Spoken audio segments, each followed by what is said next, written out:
18 নম্বর ওয়ার্ডে এবং আরেকটি 26 নম্বর ওয়ার্ডে এই স্পেশাল ক্যাম্পগুলো করা হচ্ছে।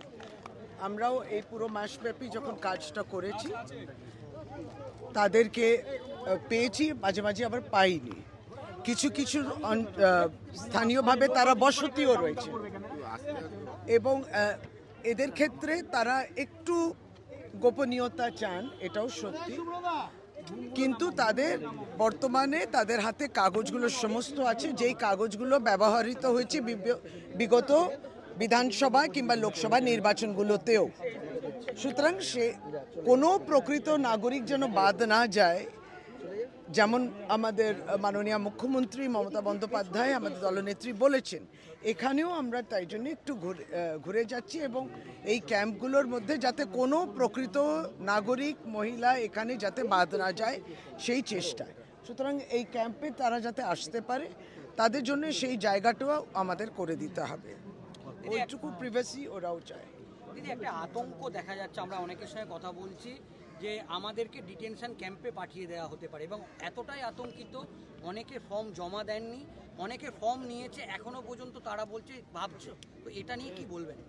তাদের লড়াইয়েতে তাদের সংগ্রামেতে আমাদেরকে তারা সর্বক্ষণের সাথী হিসেবে পাবেন এবং এটাই আমরা বলতে চাই যে তারা বিগত বছরগুলো বিগত দিনগুলোতে এখানে বিভিন্ন সরকারি প্রকল্পের যেমন উপভোক্তা এবং আমরা বিশেষভাবে এই এলাকাতে রাজ্য সরকারের পক্ষ থেকেও কাজ করেছি, কোভিডের সময়, কোভিডের আগে, কোভিডের পরে। সুতরাং তারা এই দেশের নাগরিক এবং এখানে এই ওয়ার্ডে থাকেন, এই ওয়ার্ডের নাগরিক, সেটা যাতে বাদ না যায় এই আশ্বাস ভরসা বার্তা সর্বক্ষণ আমাদের পক্ষ থেকে যাচ্ছে, রাজ্য সরকার পক্ষ থেকে, মুখ্যমন্ত্রীর পক্ষ থেকে, স্থানীয়ভাবে বিধায়কের পক্ষ থেকে সবসময় যাচ্ছে।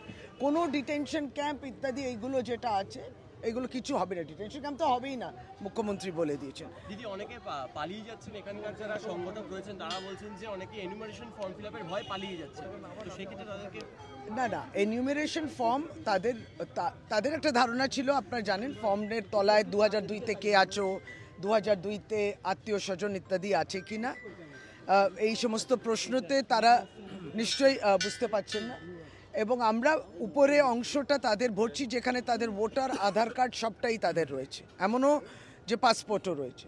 সুতরাং সেটা ভরে এবার হিয়ারিং করে তার হিয়ারিংয়ে যদি ডাকে আমরাও সেটা নিশ্চিতভাবে দেখব যে বিগত সমস্ত নির্বাচন আমরা তো দেখছি বছর পর বছর তারা এখানে আছে, বাদ তো পড়তে পারে না এইভাবে।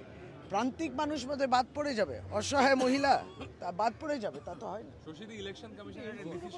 এবং সেটাই বলা যে ভোটার অধিকার, ভোটের মূল্যায়নটা আপনি করবেন, ভোট অধিকার, ভোটের ইনক্লুশন এক্সক্লুশন ইত্যাদি নিয়ে কাজ হবেন নাকি দেশের নাগরিক কিনা এই প্রশ্ন ওই মহিলাদের করা হবে। হাই রাইজ বিল্ডিং গুলোয় বুথ বানানোর ডিসিশন নিয়েছিল কমিশন, মমতা ব্যানার্জি চিঠি লিখেছিলেন, এখন তারা সিদ্ধান্ত থেকে পিছু হচ্ছে, তারা করছে না। না হাই রাইজ বিল্ডিংয়ের নিয়ে মাননীয় মহানাগরিক কলকাতাতেও একটি মিটিং করেছিলেন, তাতে বিষয়টা উঠেই এসছিল যে ওইখানে যদি বুথ হয়, দেখুন অনেক মানুষ অনেক ফ্ল্যাট নিয়ে থাকেন এবং একটি রাজনৈতিক লড়াই মানে একটা রাজনৈতিক ভোটের দিনে একটা উত্তেজনাও থাকে, সেটা কি তারা তাদের প্রাইভেট প্রেমিসেসে একটা বুথ হলে পরে ওই উত্তেজনা পক্ষে তারা ছিলেন না, এই তাদের দুশ্চিন্তা তারা তুলে ধরেছিল এই অবধি, তারপর তো তারা ডিসাইড করবে। দিদি, কমিশন সূত্রে খবর এখন গতকাল পর্যন্ত শেষ দিন ছিল ডিওদেরকে চিঠি পাঠানোর এবং তারা দুটো জায়গার মাত্র বুথের সন্ধান দিয়েছে বলে কমিশন মনে করছে হাই রাইজ বুথ আর তৈরি করা হবে না। তাহলে সেক্ষেত্রে অনেকে বলছে যে মমতা বন্দ্যোপাধ্যায়ের সিদ্ধান্ত তাহলে শিলমোহর পড়বে না। আবারও আরেকটা কথা বলি যে নির্বাচন কমিশন অফিসিয়ালি যখন প্রত্যেকটি রাজনৈতিক দলকে ইনফরমেশন দেয় আমরা সেটাকে অফিসিয়াল ইনফরমেশন মনে করি। এই সূত্র, এটা শোনা গেল, কানাফুসু হলো, আলোচনা হলো, এইটাতে আমরা কোনো রিয়াকশন দিই না। শুভেন্দু অধিকারী তিনি রাজ্যের যে স্কিমগুলো রয়েছে তাতে 700 কোটি টাকা টেন্ডারে বলছেন ঠিকাদারদের অংশগ্রহণ করবেন না, সরকারকে আটকে দিন।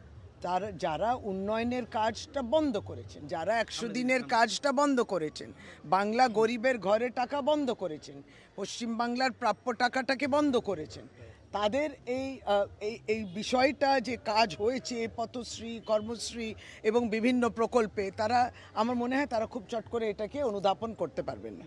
Thank you.